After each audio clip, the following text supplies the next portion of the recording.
Now, when it comes to spot and stalk hunting, you can't stalk without the spot part. Finding animals is key. I really think that effective glassing comes with first understanding the animals, but also knowing where to look and when to look there. I think the most effective way to glass is what I call strategic shotgun glassing.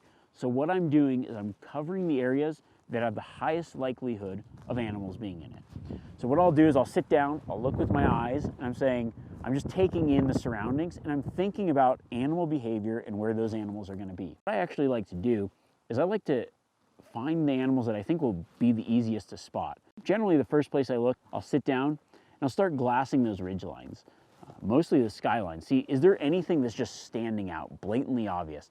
I take a look at my surroundings, say, okay, I get a mental picture of what I'm looking at. Now I'm going to scan these top ridge lines and then maybe some of the finger ridges coming off.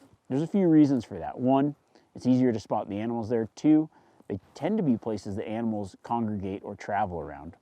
Then I'm going to focus in on what I see and what might interest the animals at that time of day. If it's morning, I'm thinking, what are most animals doing that I'm hunting? They're going to be feeding.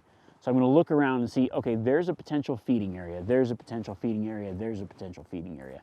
Then I'm going to focus my time on those potential feeding areas. After that, I'll say, okay, what are they going to be doing next? Well, they might be traveling to bed. So I'm going to focus on those areas where there might be bedding, some possible shade in the near future, some places where the wind's going downhill, so it'll be at their back, but the shade's on the downhill side, so they're comfortable laying with the wind at their back, looking over the valley in front of them.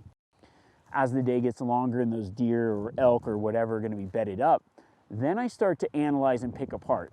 I'll look at the places where they might be bedded and then focus in and grid that. It's a lot more difficult to pick out animals in their bed or in that thick timber. So that's when I employ my gridding. I'll look at an area that I think this is a high likelihood that animals will be here right now. Then I start to pick that apart. I might get out the spotting scope, go back and forth, zoomed in, and really analyze the terrain. When it comes down to it, strategic shotgun glassing is the most efficient way to glass. You're looking in the best places at the best time.